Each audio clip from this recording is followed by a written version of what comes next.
balancing act. And so when we do these drills, it is up to both people to be engaged. So you'll have someone who is the game and someone who is the player. And we'll talk about the complexity that should be expected of every drill, and then how to build the intensity and the kind of reactions that could and should be expected.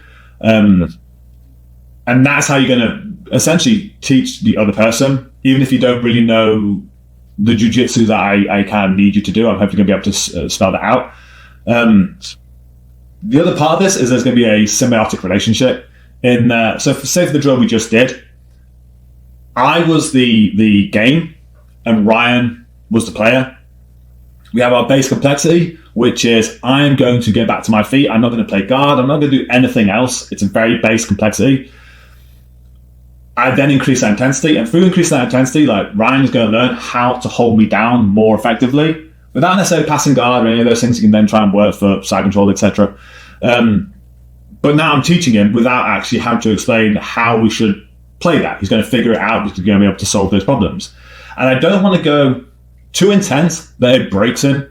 In that there's going to be that fine level that I can be too easy, which isn't going to teach him. We can't just give one gumba over and over and over again.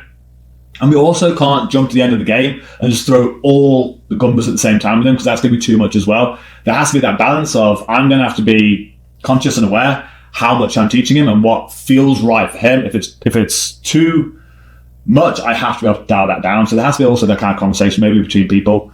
And that's what creates the symbiosis of, it's going to also cause growth for me, is that for me to be able to become more intense for him, it's going to make me better at getting up. Because if I can deal with his increased ability to hold me down and me then matching that by getting up even better, when I come across someone who hasn't got that level of skill and intensity, I'm going to be able to stand up at will. So that's going to be the same with most of these drills. I'm going to talk about the complexity that is expected, the intensity, and the symbiotic relationship, and how both people are going to be able to learn from this drill. I'm also going to be talking, unfortunately, regarding health and safety throughout this instructional. I feel there's a level of responsibility from coaches and anyone who gives out information in jiu-jitsu that people who come into the room and they're blank canvases at this point, and the information we give them is going to shape how they are going forwards. And so we have to then create that awareness and maybe that adaptation in jiu-jitsu that limits the chances of injury. Not all of us are going to get to black belt worlds. The majority of us, I imagine, just want to be able to enjoy this sport and go to work tomorrow and not be badly injured. And so applying some of my previous career to this is I started to risk assess everything, which sounds insane. And we can't do that anyway. Is that we have this idea that we're training on comfortable mats, that we have comfortable padded walls, that we make sure we have short fingernails, etc. But this is a base level. And then we say to people, if it hurts, tap. But then injuries can still happen. And so I assume, if you've been in any sort of job anywhere ever, there's this idea of risk assessment. And you have a risk matrix. So if I have a x-axis along here and a y-axis, the x-axis here is going to be hazard, and that's going to be injury profile. And so if you start from down here, at level 1, it's going to be mild bruising. 2, probably requiring first aid. 3, time away from jiu-jitsu. 4, hospitalization, surgery. And 5, death and paralysis. The only way we're going to really cause death and paralysis in jiu-jitsu is anything involving the neck. And so that's why when I talk about a lot of the drills that are going to feature in this, and that's why I ask for certain things, is because I need to look after that. The only way we're really going to cause hospitalization surgery is anything involving the joints, like blowing out someone's knee or arms or shoulders or any of those things. So we want to try and limit that as best as possible as well. And on this axis, we have risk, and that's chance. And so 1 is like negligible, it's pretty much not going to happen. And 5 is certain. So if we take something that is certain and we have a problem involving neck and shoulders, etc., then that is an issue. And the way I'm going to measure risk in this is physical and emotional control over a situation.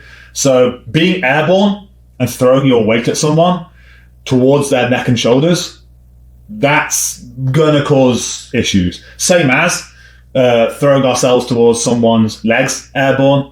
Or if someone is like, emotionally compromised, shall we say, and then they start ragging around the neck, then we're going to have problems. So I feel it's incumbent upon me to be able to talk about this, and I can't get rid of the chances of all injuries, but it's trying to create that awareness and relying on your competency and the hope that you care about your friends and yourself, that how we're going to create these draws going forwards. So a prime example of this is if Ryan was in tow, for example, and I throw my weight towards his neck in some way, is that how much do you weigh? Like, ballpark?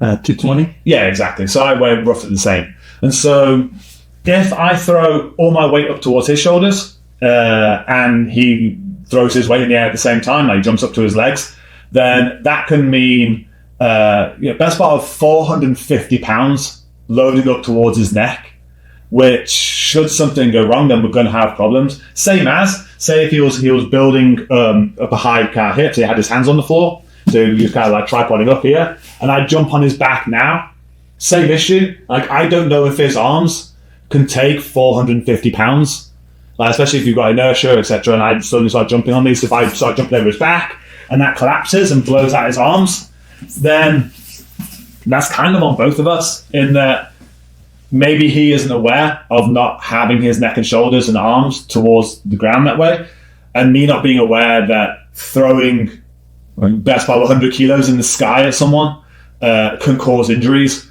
If that means I have to adapt jiu-jitsu around this, then so be it. We can still hopefully create something that is effective, but also limits how much injury we're going to cause out of this. So part of also explaining these draws, we're going to look at why I want to do certain things to try and limit injury, and we're going to, hopefully then create a discussion with yourselves to look at, right, is there anything I kind of missed? So this kind of hopefully starts that off.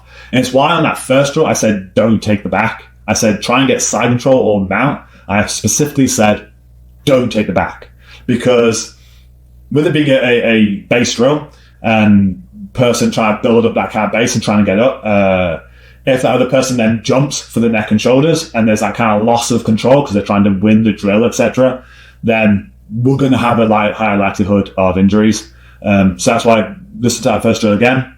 Only attack for